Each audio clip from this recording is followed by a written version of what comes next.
यहाँ पर आपको बोलने वाला हूँ, हो सकता है उसमें से कुछ बातें सुनने में आपको कड़वी भी लगे, लेकिन एक एक बात सच है। जब भी आप दुखी होते हो तो उसकी सिर्फ एक वजह है, जैसा आप चाहते हो वैसा नहीं हो रहा है, यानी कि ये जिंदगी आपके हिसाब से नहीं चल रही है। तो अब जो मैं बोलने वाला हूं उसको ध्यान से सुनिए। क्या जिंदगी ने ठेका लिया है आपकी सारी ख्वाहिशें पूरी करने का?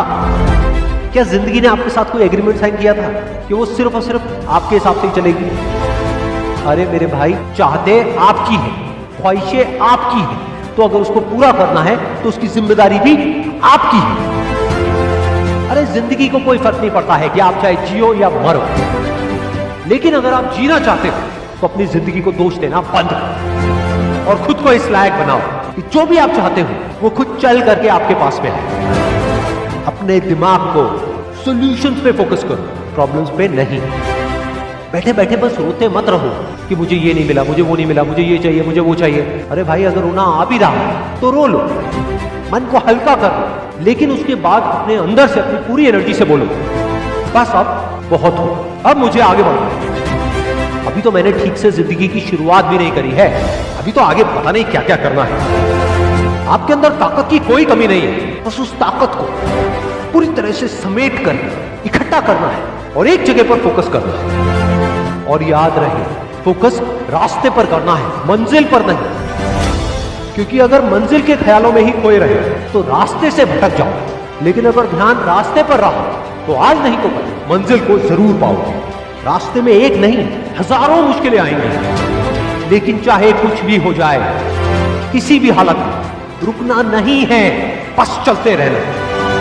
अगर कभी थक जाओ तो कुछ देर आराम कर लेना, लेकिन किसी भी हालत में रुकना नहीं है, बस चलते रहना। कभी गुजरा हुआ कल तो कभी आने वाला पल आपको रोकने की पूरी कोशिश करेगा, कभी रुलाए तो कभी डराएगा, लेकिन आपको रुकना नहीं, बस चलते रहना। अगर आप खाली हाथ आते हैं और खाली हाथ चले जाते हैं तो आपका पुरुष योनि में जन्म लेने का कोई अर्थ ही नहीं बना। आगे बढ़ने के लिए तकलीफ का होना जरूरी है, क्योंकि छांव आते ही इंसान के कदम रुक जाते हैं और धूप में कभी कदम नहीं रुकते हैं। ज़रूरी नहीं कि हर चीज़ आपको किताबें और यूनिवर्सिटी में ही पढ़ाया जाएगा। बहुत से चीज़ें हैं जो आपकी खाली पेट और खाली जेब सिखाएगी, जो आपको कोई टीचर नहीं सिखाएगा। कहते हैं जरा सी छेद क्या हो गई मेरे जेब में, सिक्कों से ज़्यादा तो मेरे रिश्तेदार गिर गए। लाइफ में सबका स्ट्रगल होता है, हम लोग के भी लाइफ में बहुत तकलीफें आई थी। ज़िंदगी में इतने तकलीफ देखे कि अब अगर तकलीफ नहीं होता है तो तकलीफ होता है। ज़िंदगी ने उस मुकाम पर लाकर छोड़ा है जहाँ पसंद तो बहुत कुछ है, लेकिन चाहिए कुछ भी नहीं।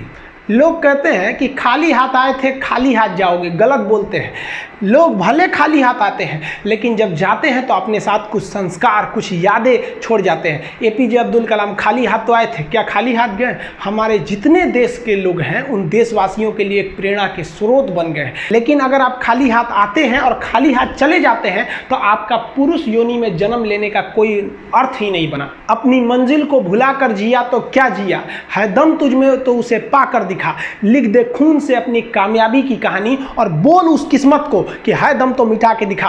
इसलिए कभी किस्मत को मत कोसिएगा, अपने हौसले से अपनी कहानी लिखिएगा। पसीने की स्याही से जो लिखते हैं अपने हौसले के इरादे, उनके मुकद्दर के पन्ने कभी कोरे नहीं होते। देखिए, शिक्षक और सड़क ऐसी चीज है जो खुद तो अपने जगह पे रहती है और दूसरों को मंजिल तक पहुंचा देती है। जितने स्टूडेंट हैं, आप जागो, आपको हम बताए भी थे, हमेशा बोलते हैं अधिकार कभी मांगने से नहीं मिला, इसे छीनना पड़ेगा। अगर कोई व्यक्ति आपको पहली बार धोखा दिया तो इसमें उस व्यक्ति का गलती है, लेकिन वही व्यक्ति अगर दोबारा धोखा दिया तो इसमें आपकी गलती है। सबसे समझदार होके चलिए और मिजाज में कुछ सख्ती भी रखिए। लोग पी जाते अगर समंदर खारा नहीं होता तो थोड़ा सा सख्ती भी बना के रखना चाहिए। इस दुनिया के कुछ दस्तूर हैं, आप किसी के लिए कितनी भी भलाई कर दे वो याद नहीं रखेगा, ये दुनिया का दस्तूर है। और आपकी गलती को कोई भूलेगा भी नहीं, इसे आप बुरा नहीं मानिए, ये दुनिया का दस्तूर है, इसे आप चेंज नहीं कर सकते। जैसे सूरज पूरब से निकलता है वैसे ही ये चीज़ें होंगी।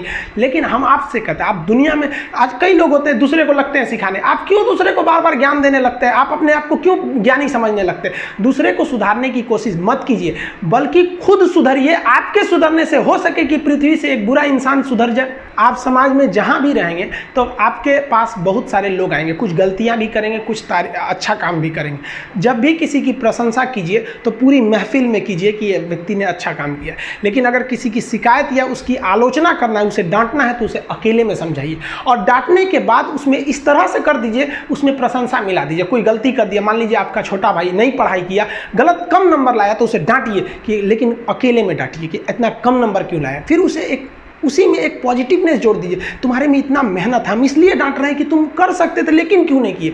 मतलब आप केवल इसे निगेटिव मत बोलते रहिए। और किसी भी रिश्ते को अगर बिगाड़ना है ना, चाहे कितना भी गहरा रिश्ता क्यों ना हो, उसकी कमियों को डेली कोंचते रहिए। तुम ये किया, तुम ये किया, तुम ये किया। यार दुनिया का कोई रिश्ता चौपट हो जाएगा। गलतियां सबसे हो जाती हैं, लेकिन दोबारा गलती नहीं होना चाहिए। जब भी किसी की आलोचना करिए तो उसमें एक छोटी सी प्रशंसा जोड़कर ही उस आलोचना को खत्म कीजिए कि शुरुआत तो डांटने से किए थे, बाद में उसका हौसला बढ़ा के हंसी मजाक में उसे निकाल दीजिए। बीच बीच में उसे फिर एहसास दिलाइए, लेकिन बार बार कमियों को नहीं गिनाना।